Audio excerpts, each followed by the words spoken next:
हम सभी के प्रिय और आदरणीय न्यायमूर्ति माननीय श्री जितेंद्र कुमार महेश्वरी साहब को सादर आमंत्रित करता हूं कि वो पधारें और अपनों को संबोधित करें। माननीय न्यायमूर्ति श्री जे.के. महेश्वरी साहब।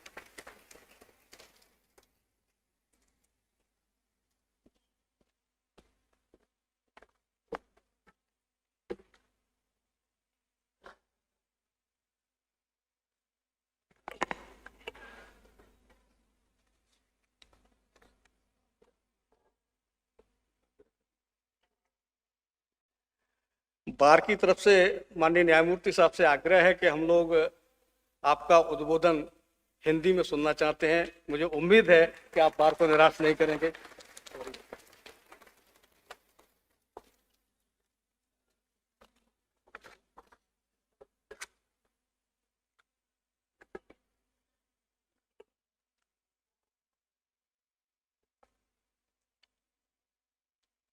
Very good evening for everyone.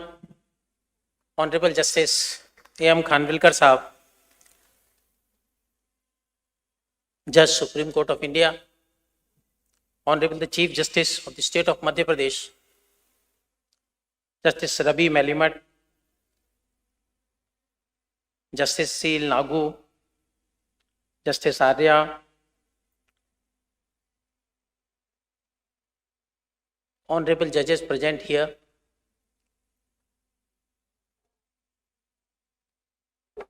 Advocate General of the State, Prashant Singh ji, state bar council के chairman Vijay Chaudhary ji,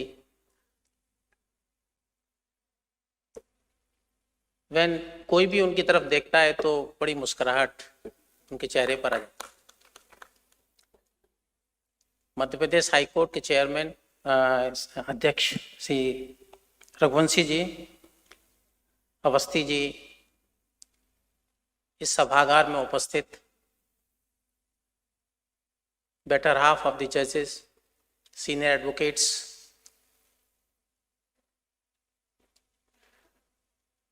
member of the bar council, advocates who came from the surrounding bar, Jabalpur, Indore also, my friend advocates, students, which I can see, and foremost the Vice Chancellor of the university who got prepared this Sabhagar,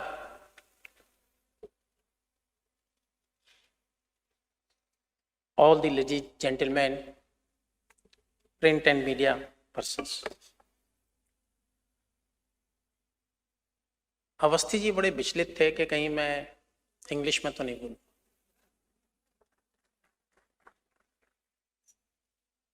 Hindi में सोचता हूं,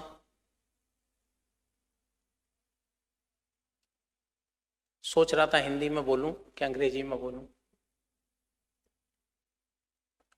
उन्होंने मेरी जो समस्या थी बड़ा आसान कर दिया। मैं सबसे पहले आज इस कार्यक्रम में उच्चतम न्यायालय के न्यायाधीश माननीय न्यायाधिपति A.M. खानविलकर साहब का हृदय से कृतज्ञता ज्ञापित करता हूं, क्योंकि मुझे मालूम है कि उनका आज का शेड्यूल क्या था, पर उनका स्नेह इतना था कि उन्होंने आज आने का अपना जो वायदा था वो पूरा किया। ये बात एक बात का द्योतक है कि आप उनका कमिटमेंट देखिए, और वो कमिटमेंट के बारे में मैं आपको बताऊंगा आगे।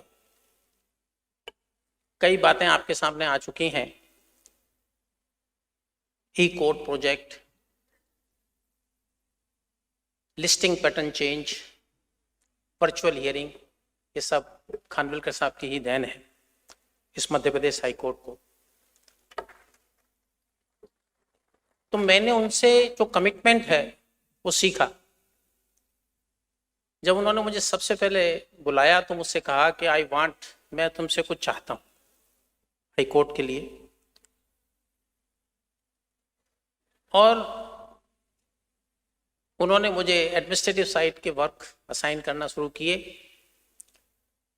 तो मैंने देखा ये कमिटमेंट संस्था के लिए, इसमें पूर्ण सहयोग करना चाहिए, और मुझसे जो बना मैंने किया भी। हमारे ब्रदर व सिस्टर जितने भी जज हैं सभी के साथ मिलकर के।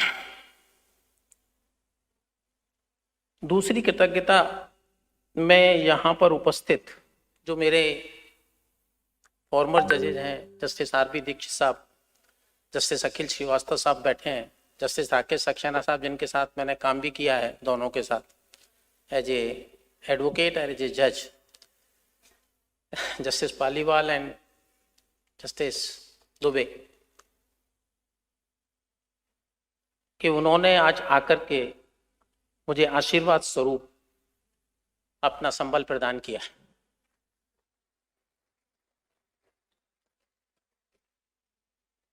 जैसा कि एडवोकेट जनरल साहब ने बताया था कि ये सभागार अटल बिहारी वाजपेयी की स्मृति में उनके नाम पर रखा गया। अटल बिहारी वाजपेयी आप जानते हैं कि ग्वालियर से थे, ग्वालियर में जन्मे पढ़े बड़े और बाद में भारत के प्रधानमंत्री बने। उनकी स्मृति में उनके लिए उनकी ही कविता मेरे जहन में है, और वो हमेशा कहते थे, हार नहीं मानूंगा, रार नहीं ठानूंगा, काल के कपाल पे लिखता मिटाता हूँ, गीत नया गाता हूँ। मुझे लगता है उनके लिए इससे अच्छा कुछ भी नहीं हो सकता। उनकी कविता उनके चरणों में समर्पण।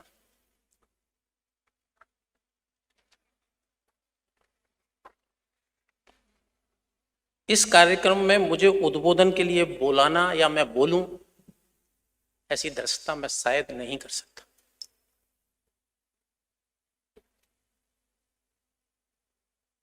जब भी मैं ग्वालियर आता हूं, आप जानते हैं कि मेरा जन्म जौहरा मुरैना में हुआ, वो मेरी जन्मभूमि।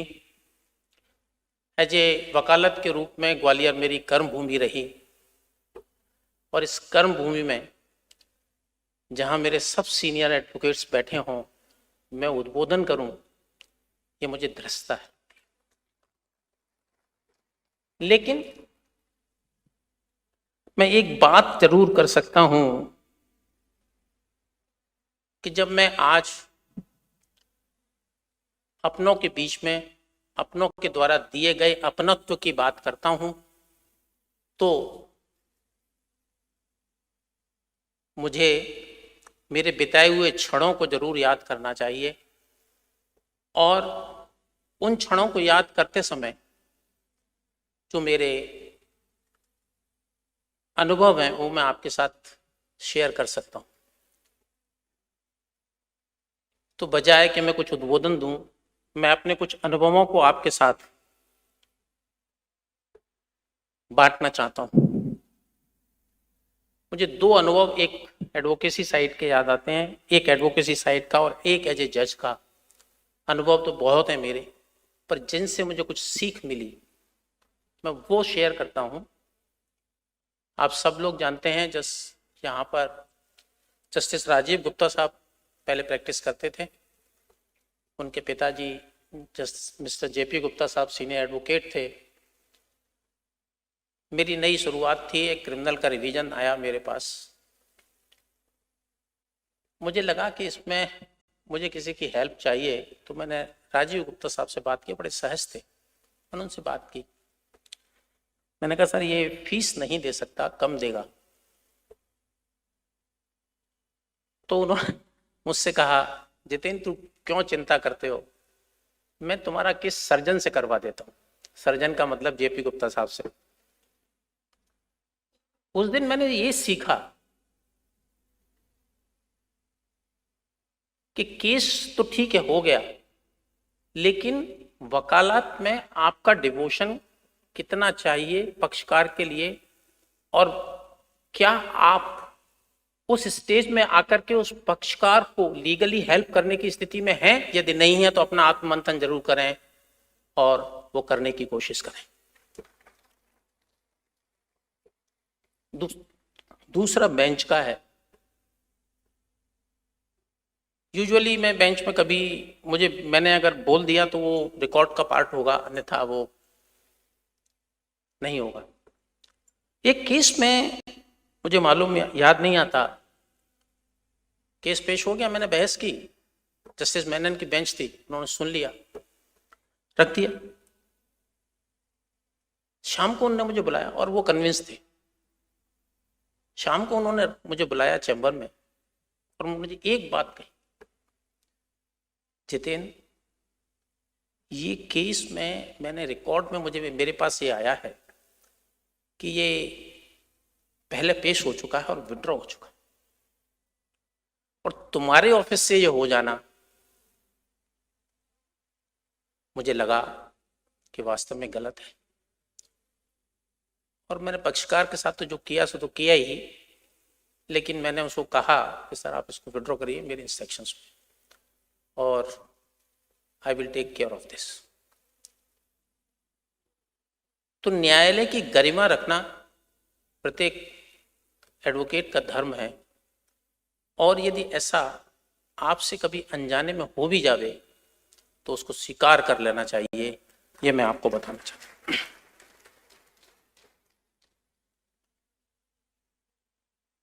अब मैं बात करता हूं कि जब मैं ग्वालियर आया तो मैंने एलएलबी भी यहीं की, मैंने बहुत मेरे लाइफ के चेंजेस थे। तो सबसे पहले आके मेरे दिमाग में कुछ था कि मैं क्या करूंगा, या मेरे दिमाग में क्या होना चाहिए।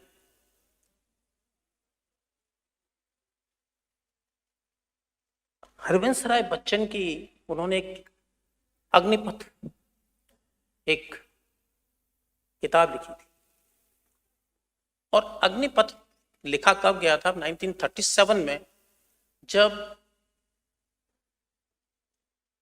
आजादी की लड़ाई के समय लोगों को प्रोत्साहित करना था, तब उन्होंने अग्निपथ लिखी थी।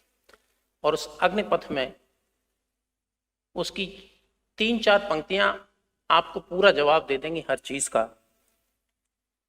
उसमें लिखा था, अग्निपथ अग्निपथ अग्निपथ, वृक्ष हों भले खड़े, वृक्ष हों भले खड़े, हों घने हों बड़े, एक पत्र छांव भी मांग मत, अग्निपथ अग्निपथ अग्निपथ। ये तो था, लेकिन कोई आदमी कैसे करेगा? उसके लिए उन्होंने लिखा,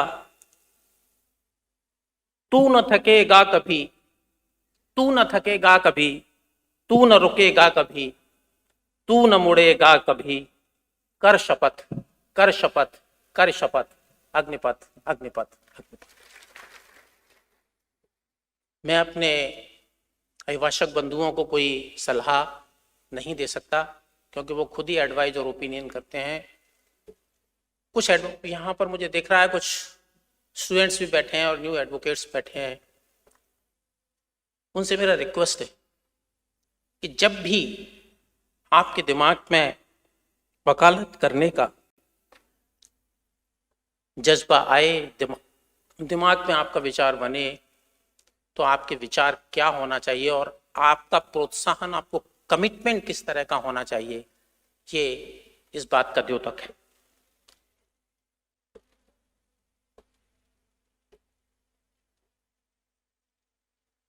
अब बात यह आती है कि आपने विचार भी कर लिया, उसको एग्जीक्यूट कैसे करना। जब एग्जीक्यूशन की बात आती है, कैसे करें, ऐसा क्या होना चाहिए आचरण हमारा जिसमें हमको एग्जीक्यूट करना पड़े। मुझे मेरे गुरुजी जस्टिस आरसी लाहौटी साहब के कार्यशैली में लगभग 3 साल कार्य करने का मौका मिला।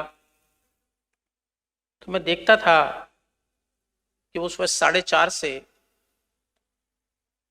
6:30 तक काम करते थे और 7:30 पे फिर आते थे। तो हम शुरुआत में 7:30 पे पहुंचते थे, और अगर हम 7:35 पर भी पहुंचे तो उनका ध्यान सीधा घड़ी की तरफ जाता था। उन्हें हमें देखा और घड़ी देखी, हम समझ जाते थे कि आज हमसे गलती हो गई, आज हम 5 मिनट लेट हैं या 2 मिनट लेट हैं और ये हमारे लिए पर्याप्त होता था। चांस की बात है कि आज इस सभागृह की घड़ी माननीय वाइस चांसलर साहब के कहने से करीब 25 मिनट लेट चल रही है। उनको मालूम है कि आज करना क्या है। बात ये नहीं है, सिर्फ मैं जो कहना चाहता हूं वो ये है कि कार्य शुरुआत कैसे करें। 4:30 बजे से बैठना, मैंने एक बात, अब ये अपने, मेरे फादर नहीं थे, फादर की डेथ मेरी अर्ली एज में हो गई थी, मैंने अपनी मदर से की। तो उन्होंने मुझे एक बात कही कि यदि आपको जीवन में सफल होना है तो आपको क्या करना चाहिए। तो उन्होंने एक संस्कृत का श्लोक बताया मुझे, सूर्योदय च अस्तमय च शाहीनम जहां तिलक रवे चक्रवर्ती नाम। भावार्थ इसका यह है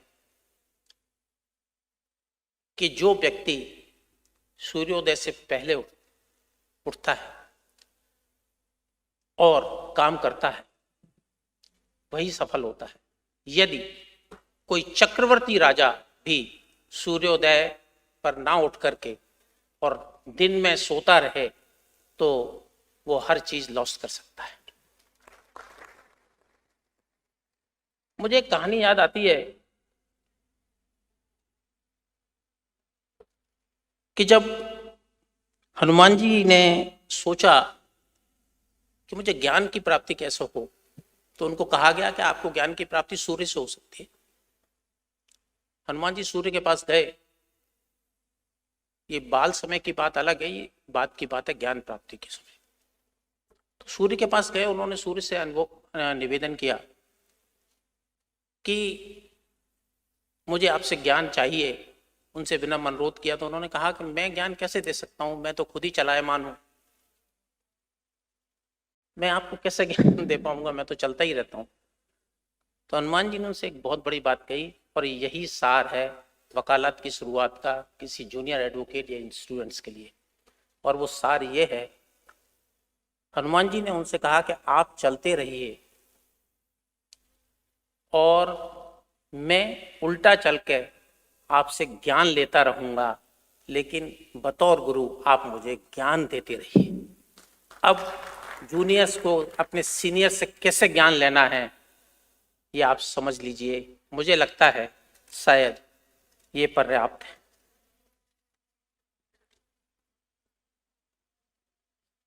एक बात और रह गई इसमें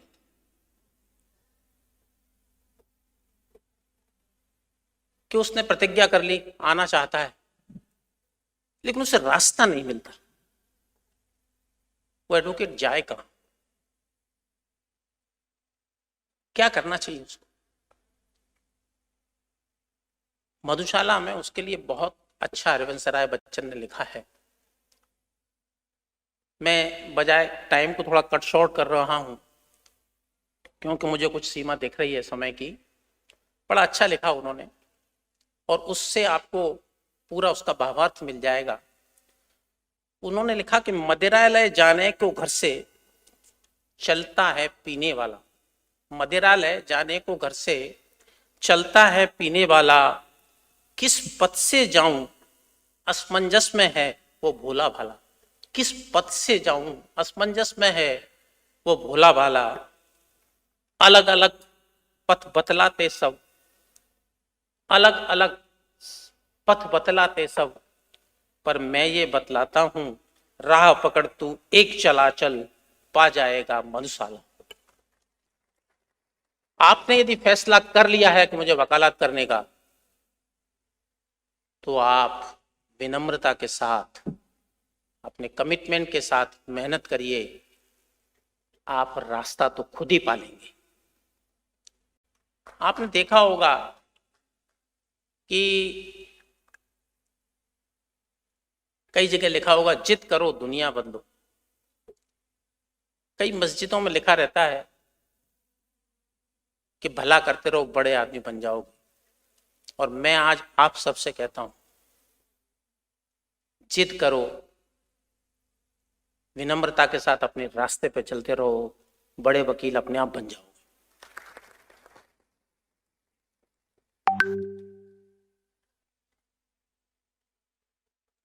अब आपको विचार करना है, लेकिन क्या ये रास्ता इतना सुगम है? क्या आप इसे आसानी से पालेंगे? आपको लगता है कि रास्ता इतना सुगम है? वकालत में चल के सुबह से शाम तक कम से कम 14 से 16 घंटे हमारे सीनियर्स यहाँ बैठे हुए हैं, मेरा उनको नमन है। इन लोगों ने, मुझे नहीं लगता 14 से 16 घंटे से कभी कम काम किया होगा। तो आपको विश्वास और धैर्य रखना, और विश्वास और धैर्य आपने कई बार सुना होगा, मैं आपको 4 लाइनों में से खत्म करूंगा। लहरों से डरकर, लोगों के दिमाग में भय होता है, मैं जाऊंगा वकालत में तो क्या होगा मेरा, मैं सक्सेस होऊंगा नहीं होऊंगा। ये जो नहीं होऊंगा वर्ड है ना, यही प्रॉब्लम है, यही प्रॉब्लम है। मैं उनके लिए बताता हूं, लहरों से डरकर नौका पार नहीं होती, कोशिश करने वालों की कभी हार नहीं होती। नन्ही चींटी जब दाना लेकर चलती है, नन्ही चींटी जब दाना लेकर चलती है, चढ़ती दीवारों पर 100 बार फिसलती है, चढ़ती दीवारों पर 100 बार फिसलती है। मन का विश्वास रगों में साहस भरता है, मन का विश्वास रगों में साहस भरता है।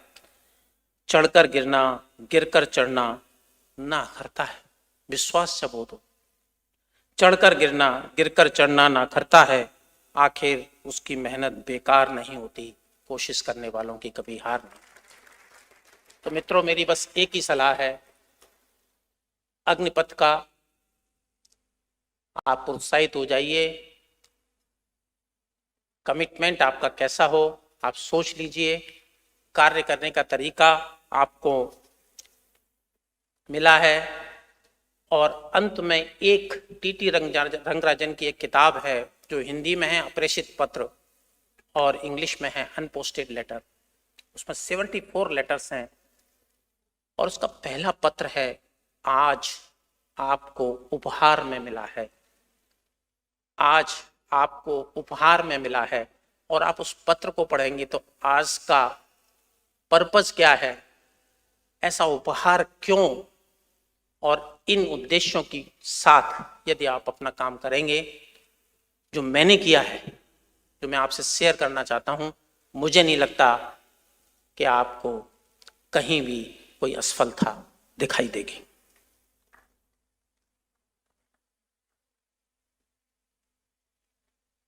मित्रों, मैं 2005 में जज बना।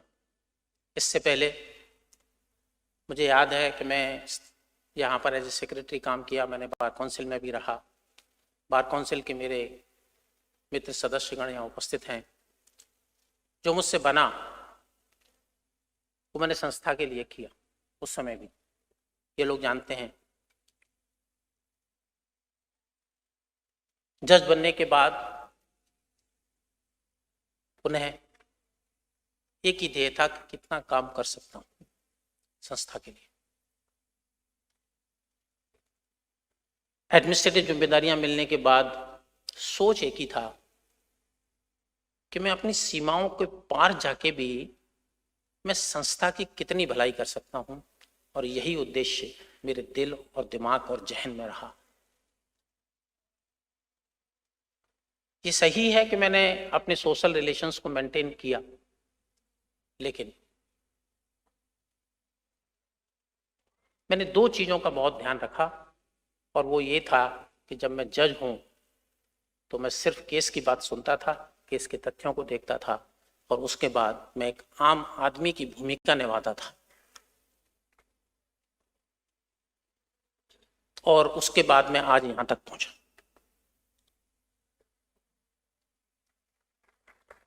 मेरा कहना ये है, आज मैंने अभी अपने जूनियर अभिभाषक या विद्यार्थियों के लिए कुछ बातें कही हैं। मैं एक बात इस मंच के माध्यम से हमारे जजेस बैठे हैं, सीनियर एडवोकेट्स बैठे हैं, बार काउंसिल के चेयरमैन बैठे हैं, महाधिवक्ता साहब बैठे हैं। एक बात कहना चाहता हूं, आपने मेरा अभिनंदन समारोह आज आयोजित किया, मुझे आप सम्मानित कर रहे हैं, मुझे बहुत गर्व महसूस हो रहा है। लेकिन एक अनुरोध है कि जब वो एक स्टूडेंट वकील बनता है और वकालत शुरू करता है और संघर्ष शुरू करता है, जिस दिन उसका संघर्ष कामयाब हो जाता है या कामयाब नहीं होता, तो क्या हम उसके पदार्थ का सम्मान करते हैं? यदि हम उसके पदार्थ का, यदि हम उसके व्यक्तित्व का सम्मान करना सीख लें, तो मुझे ऐसा लगता है ये बार मुझ जैसे कई जजेस को हाई कोर्ट में और सुप्रीम कोर्ट भेज सकती है।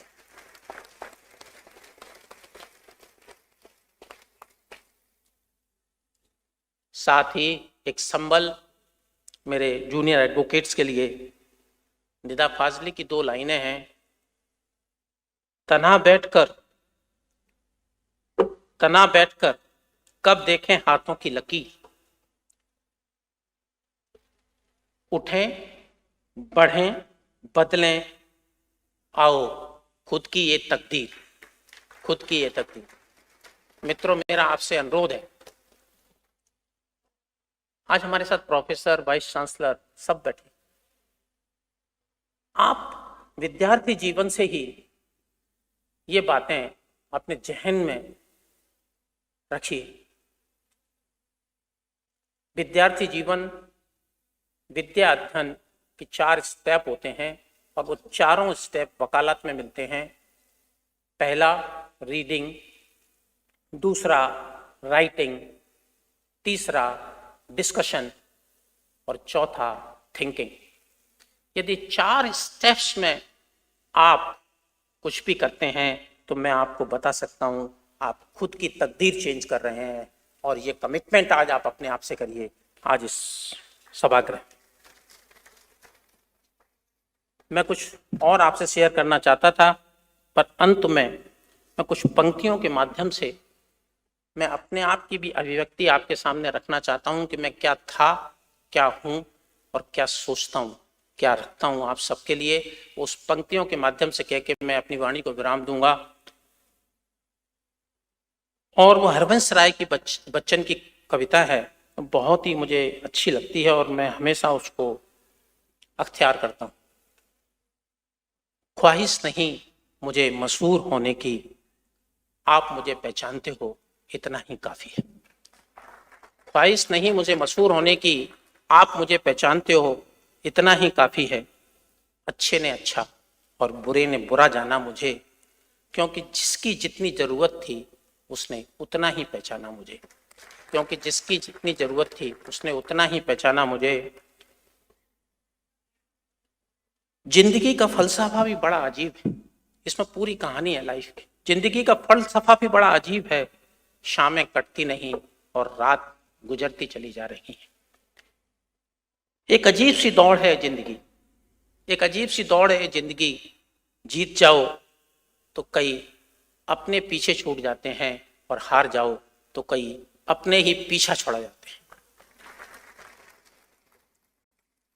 मैंने समंदर से सीखा है जीने का सलीका, चुपचाप से रहना और अपनी चुपचाप से बहना और अपनी मौज में रहना। ऐसा नहीं कि मुझ में कोई ऐब नहीं है, ऐसा नहीं, मैं बिल्कुल पाक साफ हूं, गलत नहीं करता। ऐसा नहीं कि मुझ में कोई ऐब नहीं है, पर सच कहता हूं कि मुझ में कोई फरेब नहीं है, पर सच कहता हूं कि मुझ में कोई फरेब नहीं है। बैठ जाता हूं मैं, हमेशा आप लोग सोचते होंगे मैं अपनी मातृभूमि या कर्मभूमि में आता हूं, बैठ जाता हूं मैं मट्टी पर अक्सर, क्योंकि मुझे अपनी औकात अच्छी लगती है। खुश हूं और सबको खुश रखता हूं, खुद लापरवाह हूं पर फिर भी सबकी परवाह करता हूं। मालूम है कि मोल नहीं है मेरा, पर कुछ आप जैसे अनमोल लोगों से रिश्ता।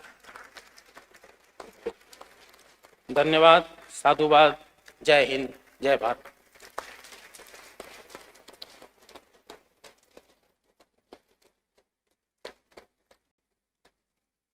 बहुत बहुत आभार, धन्यवाद। आपने विधि के छात्र यहाँ बैठे हुए हैं और निश्चित ही आपके मार्गदर्शन का लाभ वो प्राप्त करेंगे। नूर लखनवी की 4 लाइनें आपको समर्पित करता हूं कि तुम्हारे हाथों की लकीरों के इजाफे हैं गवाह, तुम्हारी हाथों की लकीरों के इजाफे हैं गवाह, तुमने पत्थर की तरह इसको तराशा है बहुत, जो भी मिलता है मुकद्दर का गिला करता है और हमको तुम्हारे हाथों पे भरोसा है बहुत। माननीय मुख्य अतिथि महोदय को इन शब्दों के साथ आमंत्रित करता हूं कि राजा तो धर्मकान सम्यान निजिंत्यान सपुरोचतान व्यवहार ध्रुवोड़म ये शक्तः सद्बभा इव धर्मशास्त्रार्थ कुशलः कुलीना सत्यवादनः समा शस्त्रोच मित्रे चन्न प्रत्यय शिवशबा सदा। इन शब्दों को, इन आचरण को आत्मसात किए हुए हमारे कार्यक्रम की गरिमा बढ़ाने आए और उसको सार्थकता प्रदान की माननीय मुख्य अतिथि महोदय को बहुत आदर के साथ आमंत्रित करता हूं। कृपया पद।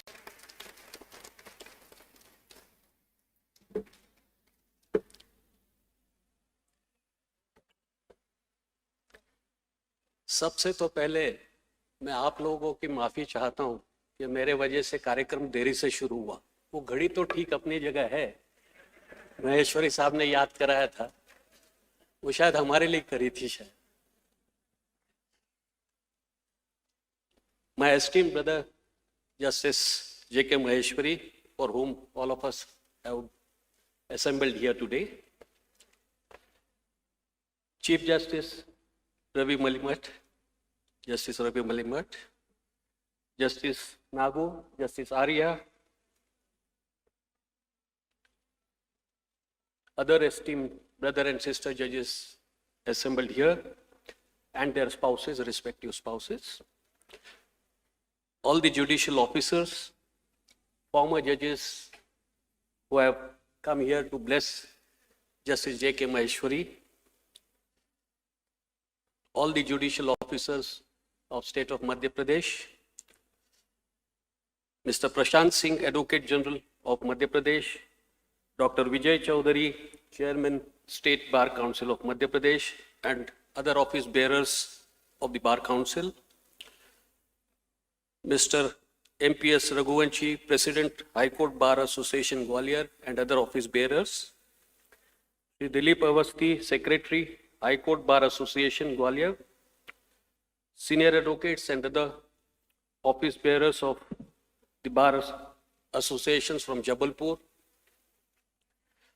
learned members of the Bar, Registrar General, and other officers of the High Court Madhya Pradesh, Vice Chancellor of the University, who is also amongst us here, representatives of print and electronic media, ladies and gentlemen.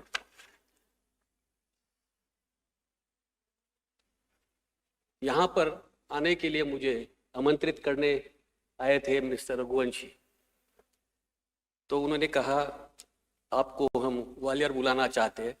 मैं बोला कभी भी आ सकता हूँ, आप बुलाइए, कोई खास वजह है? तो उन्होंने कहा कि ये फेलिसिटेशन होने जा रहा है जस्टिस महेश्वरी साहब का। तो मैंने कहा उससे अच्छी और कोई प्रयोजन हो ही नहीं सकता मेरे लिए ग्वालियर पहुंचने के लिए।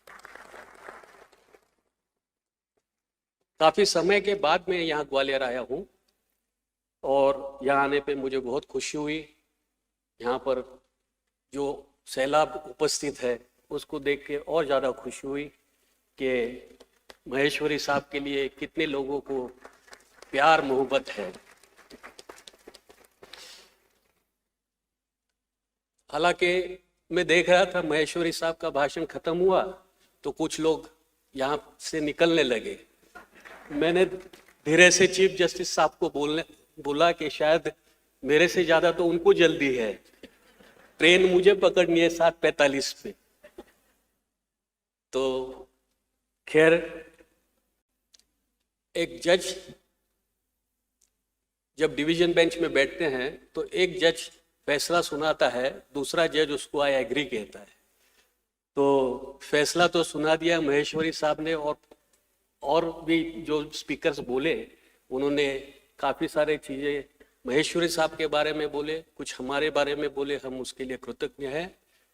लेकिन महेश्वरी साहब ने जो यहाँ पर उपस्थित जो यंग लॉयर्स दिख रहे हैं, ऊपर बैठे हैं कुछ और पीछे के तरफ, उनके लिए जो कुछ कहा उसके लिए तो मैं कहूँगा आई एग्री।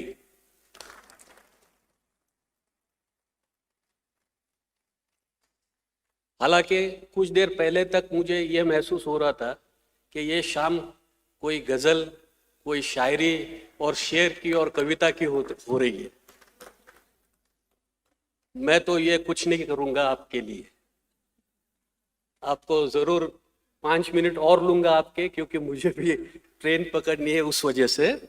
पर ये ज़रूर कहूँगा, जो कुछ महेश्वरी साहब के बारे में सब लोगों ने कहा बहुत सटीक है। उसको मैं अपना एक्सपीरियंस जोड़ के कहूँगा कि मैं जब यहाँ पर चीफ जस्टिस 2.5 साल तक था, आज महेश्वरी साहब को मैं जानता हूँ, करीब 8 साल से जानता हूँ और बहुत करीब से उनको काम किया है, उनके साथ देखा है, उनका काम करने का तरीका भी।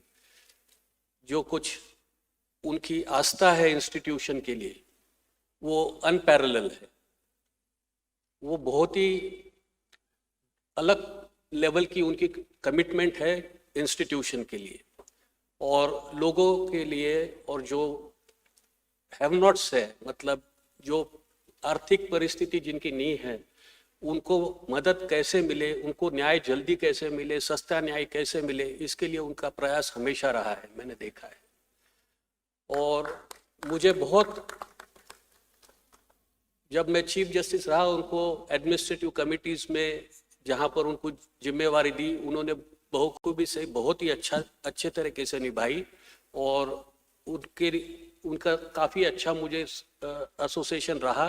और जो जुवेनाइल जस्टिस के बारे में कुछ लोगों ने कहा, उन्होंने जो कंट्रीब्यूट किया है, वो उनको जो रिस्पॉन्सिबिलिटी दे दी थी, एक तो जुवेनाइल जस्टिस की थी, इंफ्रास्ट्रक्चर की थी। ये 2 रिस्पॉन्सिबिलिटीज़ मैंने उनको दी थी, क्योंकि मैं जानता था ये इनकी जिम्मेवारी इनको देने के बाद मुझे उसमें कोई देखने की ज़रूरत ही नहीं पड़ेगी। तो ये उनका कमिटमेंट और काम करने का तरीका था। मित्रों, मैं आपको ये कहना चाहूँगा इस वक्त कि महेश्वरी साहब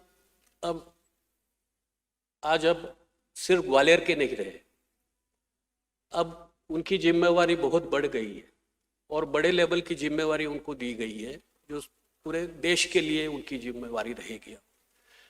तो आप लोगों से गुजारिश ये रहेगी कि उनको छोटे छोटे प्रॉब्लम्स ग्वालियर के सिर्फ है, वो लेके उनके पास मत जाइए, उनके पास अब देश के समस्या लेके जाइए।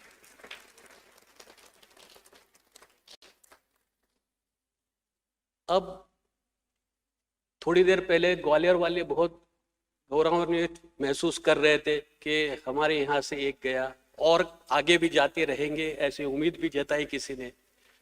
तो मैं पूरा उसके साथ सहमत हूँ, लेकिन सिर्फ ग्वालियर नहीं, वो पूरे स्टेट को रिप्रेजेंट करते हैं, स्टेट ऑफ मध्य प्रदेश को रिप्रेजेंट करते हैं। और अभी जो उनकी जिम्मेवारी है वो पूरे देश के लिए उनकी जिम्मेवारी है और सिर्फ ग्वालियर के लिए नहीं रहेंगे वो, अब वो पूरे देशवासियों के हो गए। आज का दिन ये कोई एकेडमिक्स के बारे में बात करने का नहीं है, लेकिन ज़रूर मैं कहूँगा कि जब इतने बड़ी संख्या में सब लोग उपस्थित हैं और कुछ अच्छी बातें बोली गई है इसके पहले, तो उसमें एक मैं सिर्फ आई एग्री कहने के बाद ये जोड़ना चाहूँगा कि आज की समस्या जो है लिटिगेशन की, पेंडेंसी की, उसके बारे में हर कोई ने जिम्मेवारी लेनी चाहिए और साथ में सोचना चाहिए, तब इसका साकार होगा, इसका सॉल्यूशन मिलेगा और हम लोग सब मिलकर के ही ये न्याय व्यवस्था को स्ट्रांग कर सकते हैं, स्ट्रेंथन कर सकते हैं। मुझे फिगर्स देने की ज़रूरत नहीं, लेकिन बोलना आवश्यक लगता है कि सबऑर्डिनेट कोर्ट्स में दीवानी खटले जो पेंडिंग है वो करीब 3,82,000 है, और क्रिमिनल केसेस जो है 14,66,000। ये जो ऑनलाइन जो इन्फॉर्मेशन अवेलेबल है उसके बेसिस पे कह रहा हूँ। और हाई कोर्ट में जो है सिविल के 2,56,000 केसेस और क्रिमिनल के 1,56,000 केसेस। ये वैसे देखा जाए तो छोटा है जब पूरे देश के नंबर्स को हम लोग ध्यान रखेंगे, बट ये करने के लिए हम सबको एक साथ जुट करके हो करके काम करना पड़ेगा। तो उसके लिए क्या कर सकते हैं आप सब मिल करके? आप लोग सब मिल करके मीडिएशन के लिए प्रोत्साहन दे सकते हैं, सपोर्ट कर सकते हैं। You can take proactive steps in Lok Adalat schemes, जो Madhya Pradesh legal service authority जो स्कीम्स लाती है उसके लिए कुछ करिए, उसके लिए हेल्प करिए, असिस्ट करिए, कंट्रीब्यूट करिए। और सबसे महत्व की बात रहेगी जो वकीलों के लिए है कि अननेसेसरी एडजमेंट्स मत लीजिए, जिसके वजह से वो केस दोबारा लगने में समय लगता है और वो समय जो केस के लिए दिया गया है वो समय व्यर्थ हो जाता है उस दिन का। तो ये बिल्कुल आप लोगों के ध्यान में रहना चाहिए, जहन में रहना चाहिए।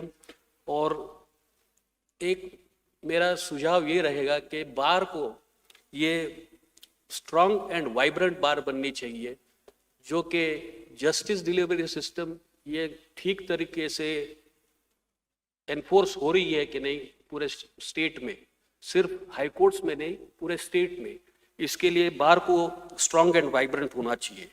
और ये सब करना क्यों जरूरी होता है? ये सब करना जरूरी इसलिए है कि न्याय व्यवस्था एक ही व्यवस्था ऐसी है जो जिसके ऊपर पूरे सबका आज कॉमन मैन का विश्वास है और पूरा फेथ है। वो ट्रस्ट को स्ट्रेंथन करने के लिए आपको सब लोगों को एक साथ ये काम करना होगा, ये मेरा सुझाव है। तो जैसे भी आप लोग इसमें कंट्रीब्यूट कर सकते हैं जरूर करिए। और ये जरूर करिए कि आपके पास जो लिटिगेंट आता है जिसके पास फिनेंशियली साउंड नहीं है और सपोर्ट उसको ज़रूरत है फिनेंशियल की, तो उसको आप कॉस्ट इफेक्टिव लिटिगेशन कैसे उसको आप सर्व कर सकते हैं, इसके ऊपर ज़रूर आप कोशिश करिए। मेरे ख्याल से इससे ज़्यादा मैं नहीं समय लूँगा आपका, क्योंकि मुझे बार बार उधर से भी सिग्नल दिया जा रहा है कि लेट हो रहा है।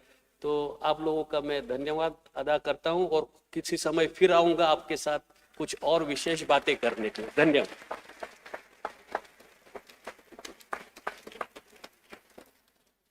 बहुत बहुत आभार माननीय मुख्य अतिथि महोदय। समय बहुत कम है।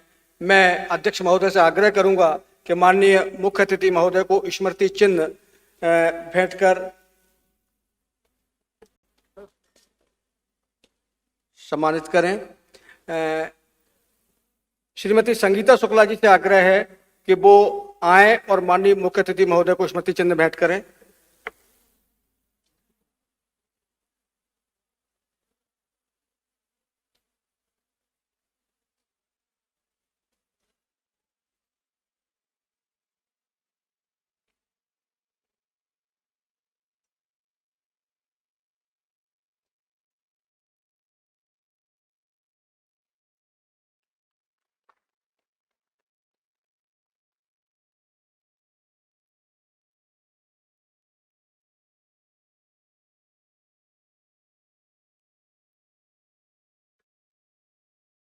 आप लोगों से आग्रह है बैठे रहें, कार्यक्रम यथावत अभी जारी रहेगा। आप लोग कृपया बैठे रहें।